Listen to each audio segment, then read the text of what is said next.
ಗುಜರಾತ್ನ ಮಾಜಿ ಸಿಎಂ ವಿಜಯ್ ರೂಪಾನಿ ಸಾವನ್ನಪ್ಪಿದ್ದಾರೆ. ಎಂಥ ಸ್ಥಿತಿ ನೋಡಿ. ಈಗ ಲಂಡನ್ನಿಂದ ಅಹಮದಾಬಾದಿಗೆ ಬಂದಿದ್ದಾರೆ ಅವರ ಪತ್ನಿ. ಎಂಥ ಸ್ಥಿತಿ ನೋಡಿ ಇವ್ರದ್ದು.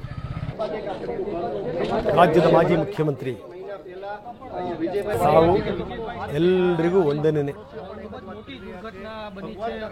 ಕನಸು ಮನಸ್ಸಲ್ಲೂ ಕೂಡ ಅವ್ರು ಅಂದ್ಕೊಂಡಿರಲಿಲ್ಲ. ಇವರ ಪತ್ನಿ ಲಂಡನ್ನಲ್ಲಿದ್ದರು, ವಿಜಯ್ ರೂಪಾನಿ ಲಂಡನ್ನಿಗೆ ಹೋಗ್ತಾ ಇದ್ರು, ಬರಮಾಡ್ಕೋಬೇಕು ಅಂತ ಹೇಳಿ ಕಾಯ್ತಾ ಇದ್ರು ಅವರ ಪತ್ನಿ.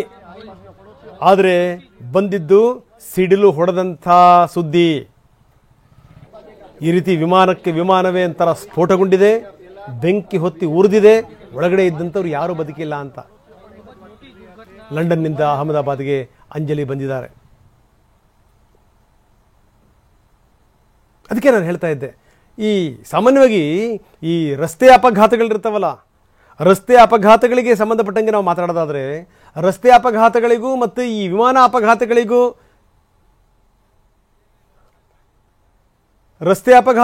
ವಿಮಾನ ಅಪಘಾತಗಳಿಗೂ ಕಂಪೇರ್ ಮಾಡಿದಂಥ ಸಂದರ್ಭದಲ್ಲಿ ವಿಮಾನ ಅಪಘಾತಗಳು ತುಂಬ ಕಡಿಮೆ. ಆ ಸಾವಿನ ಸಂಖ್ಯೆ ನೋಡಿದಂಥ ಸಂದರ್ಭದಲ್ಲಿ ತುಂಬ ಕಡಿಮೆ. ಅಷ್ಟರ ಮಟ್ಟಿಗೆ ಸೇಫ್ ಅನ್ನುವಂಥ ಒಂದು ಮನೋಭಾವನೆ ಇದೆ. ಬಿದ್ದಾಗ ದೊಡ್ಡ ಸುದ್ದಿ ಆಗುತ್ತೆ, ಬಿದ್ದ ಮೇಲೆ ಯಾರೂ ಬದುಕುಳಿಯಲ್ಲ, ಇದೆಲ್ಲವೂ ಕೂಡ. ಆದರೆ ಈ ರೀತಿ ಘಟನಾವಳಿಗಳು, ನಾನು ಹೇಳ್ತಾ ಇದ್ದೆ, ಈ ವಿಮಾನದ ಬೆಲೆ, ಒಂದು ವಿಮಾನದ ಬೆಲೆ 2,000 ಕೋಟಿ ರೂಪಾಯಿ. 2,000 ಕೋಟಿ ರೂಪಾಯಿ ಡ್ರೀಮ್ ಲೈನರ್.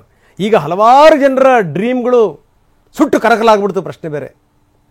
ಸುಮಾರು 970 ವಿಮಾನಗಳ ಆರ್ಡರ್ ಇದೆ ಕಂಪ್ನಿಗೆ. ನಿನ್ನೆ ಬಿದ್ದಿರೋ ಒಂದು ವಿಮಾನವನ್ನು ಬಿಟ್ಟರೆ ಬೇರೆಲ್ಲೂ ಕೂಡ ವಿಮಾನಗಳು ಬಿದ್ದಿಲ್ಲ. ನೋಡಿ, ಅದರಲ್ಲಿರುವಂಥ ಫ್ಯೂಯಲ್ ಟ್ಯಾಂಕ್ ಇದೆಯಲ್ಲ, ಅದರ ಸಾಮರ್ಥ್ಯ ನೋಡಿ, 1,36,000 ಲೀಟರ್ ಫ್ಯೂಯಲ್. ಅಂದ್ಕೊಳ್ಳೋಕೆ ಸಾಧ್ಯನಾ? ನಾವು ಒಂದ್ಸರಿ ಯೋಚನೆ ಮಾಡಿ, ನಾವು ಬೈಕಿಗೋ ಕಾರಿಗೋ ಎಷ್ಟು ಹಾಕ್ತೀವಿ ಅಂತ. 30-40 ಲೀಟರ್ ಹಾಕೋಷ್ಟೊತ್ತಿಗೆ ಫುಲ್ ಆಗುತ್ತೆ.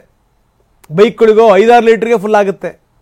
ವಿಮಾನ ಅದರ ಗಾತ್ರ ಅಷ್ಟು ದೊಡ್ಡದು. ಅಷ್ಟು ಫ್ಯೂಯಲ್ ಬೇಕಾಗಿಲ್ಲ.